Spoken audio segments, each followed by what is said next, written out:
Noite abençoada para vocês nessa noite de quarta-feira. Que essa palavra sirva de fortalecimento e de renovo aos nossos corações. Olha só, talvez você esteja agindo da maneira correta, fazendo a coisa certa, porém, o teu processo, ele requer mais do que isso. Como assim? Você está fazendo tudo certinho, tudo direitinho, só que tem hora que nós colocamos uma pitada de legalismo naquilo que é a nossa busca. Nós achamos que o fazer certo, o andar correto diante de Deus, nos credencia a alcançar algo dele. Não funciona assim, tá? Tem algo a mais que eu falo, é uma conjuntura de coisas, por exemplo, o tempo da promessa, o tempo do cumprimento, o processo de moldagem, de transformação, de aperfeiçoamento. A palavra diz o seguinte, Isaías diz assim, como flecha polida me pôs na sua aljava. Como assim? A flecha polida, ela tinha esse processo, né? Ela tinha que ser polida para ela não desviar do seu percurso. Quando ela fosse lançada para o alvo, ela atingiria o alvo e ela não perderia ali a sua mira, né? Vamos dizer assim, o seu trajeto. Não teria uma variação. Então eles poliam a flecha, tirava tudo que era excesso da flecha e assim ela ficava pronta para ser usada. Mas Isaías fala que como uma flecha polida, colocada na aljava ele se sentia. Isso é interessante, porque a flecha polida, ela está pronta para ser usada. E às vezes na nossa jornada nós esperamos que Deus vá fazer, que Ele vá realizar, nos sentimos prontos para receber algo, uma bênção, ou para ser usados na presença de Deus. Nos sentimos prontos, e aí de repente, e eu acho que essa é a pior coisa, vem de Deus uma palavra dizendo, não é o tempo, não é a hora, ainda não chegou o momento. E isso traz para nós uma certa inquietação. Por isso a flecha polida colocada na aljava. Ele pensava que ele estava pronto, ele pensava que era o momento, ele pensava que tinha chegado o tempo da mudança do cenário, só que não tinha chegado.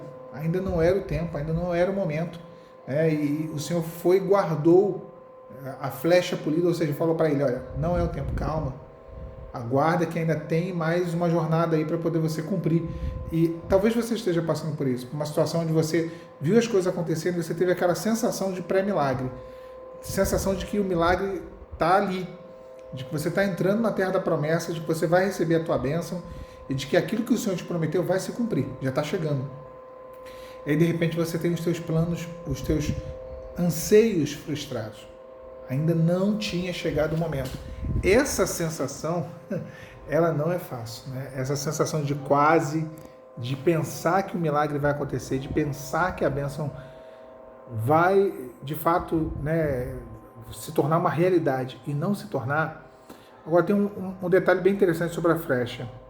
A flecha, quanto mais ela é puxada no arco, né, e aí você puxa para trás, é esse o esforço manual ali que é feito, é puxar a flecha para trás, mais longe ela vai. Então, o Senhor está te preparando para te alçar longe. E talvez você esteja passando por situações onde você se sente puxado, onde você se sente preso, onde você se sente travado, onde você realmente acredita, vê que as coisas não estão fluindo, que as coisas não andam, as coisas não acontecem da maneira que deveriam acontecer. E quando você acha que de fato chegou o teu tempo, não é. Então isso acontece muito, tá? Moisés passou por isso, ele, com 40 anos ele pensou que era o momento de ele se tornar o libertador de Israel. Ele mata um egípcio e não era aquele momento. Passa-se 40 anos, mais de 40 anos, no deserto de Midian, e aí Deus chama Moisés no meio de uma sarça ardendo. Então quer dizer, Deus ele adiou o tempo. O próprio Abraão viveu isso. Abraão recebe a promessa de que geraria Isaac, de que ele seria o pai de uma grande nação, mas se passaram anos, décadas, até que se cumprisse a promessa. Então ele que já era um idoso, teve que esperar o cumprimento da promessa, se tornando mais idoso ainda. Então, nós não compreendemos os desígnios de Deus. Nós não compreendemos o tempo de Deus para as coisas. Talvez isso cause em nós uma certa inquietação, uma certa perplexidade, e talvez esteja causando em você. Ainda mais quando nos sentimos prontos. É o que eu falei, cuidado com o legalismo, que você fala assim, não, estou pronto, estou orando, estou buscando, estou tudo certinho, tudo está correto na minha vida, né? As coisas estão indo bem, a minha vida com Deus está ok, eu estou feliz, eu estou em paz. Nos sentimos a flecha polida, pronto para receber a bênção, pronto para ser alçado a uma nova etapa na nossa vida. E aí vem o Senhor e fala, não é a hora. não é o momento, aguarda, porque ainda não chegou o tempo da tua exaltação. E é claro que quando essa expectativa humana ela é frustrada, causa em nós uma certa tristeza. Causa, não pode dizer que não causa, causa sim. Só que depois lá na frente a gente vai entender que aquele momento não era o melhor momento. Aquele tempo não era o melhor tempo, era o nosso melhor tempo, não o melhor tempo de Deus. Deus ele tem o melhor tempo para você. Então, dentro desse processo que tu está vivendo, é um processo onde várias frentes estão convergindo. Não é só você sendo preparado para a bênção, não é só isso. Deus ele não cumpre um propósito, Deus cumpre inúmeros, diversos propósitos. E Ele está cumprindo diversos propósitos nesse contexto, nessa situação que você está passando. Então, o teu testemunho, o teu exemplo, né? Eu estou falando de testemunho de bênção realizada não, porque a gente pensa que testemunho é só quando a gente alcança o milagre. Testemunho também, o processo também traz testemunho. Não é só o milagre que traz quase não sai. Não é só o milagre que traz testemunho, né? Ah, recebeu a bênção de cura, recebeu a bênção profissional, recebeu a bênção de restauração. Não, não é só. O processo também testemunha o poder de Deus na nossa vida. Às vezes até mais. Como que essa pessoa consegue cantar louvores, servir a Deus, ser fiel ao Senhor, passando por tudo isso que está passando? Que uma coisa é ser fiel ao Senhor na saúde, outra coisa é ser fiel ao Senhor na doença. É difícil. É um quadro de dificuldade. Uma coisa é você ser fiel ao Senhor com a tua família estruturada, outra coisa é você ser com a tua família destruída. Uma coisa é ser fiel ao Senhor com as finanças boas, com a vida financeira em ordem, outra coisa é ser com a vida financeira totalmente arruinada, sabe? Com a vida financeira assim, definhando. Então, o processo também traz testemunho. Nós devemos ser como uma carta de Cristo, uma carta escrita, para que as pessoas olhem para nós e vejam a escrita do próprio Senhor. Leiam em nós o Evangelho. E esse é a melhor forma de ensinar a Bíblia para alguém. Através da nossa vida, através dos nossos atos, através das nossas escolhas, através do reflexo do Senhor em nós. Paulo chega um momento em que ele se espelha tanto no Senhor que ele seguramente, não de maneira presunçosa, mas seguramente ele pode afirmar, olha, sede meus imitadores, como eu sou de Cristo. Então, havia nele um reflexo claro do próprio Senhor. Então, ele sabia que ele era um imitador de Cristo. Então, as pessoas poderiam olhar para ele e imitá-lo, porque ele refletia o próprio Senhor. Nele havia essa identidade tão forte. Apesar dos processos duros que ele vivia, a vida dele não era uma vida de rosas, tinha muitos espinhos ali.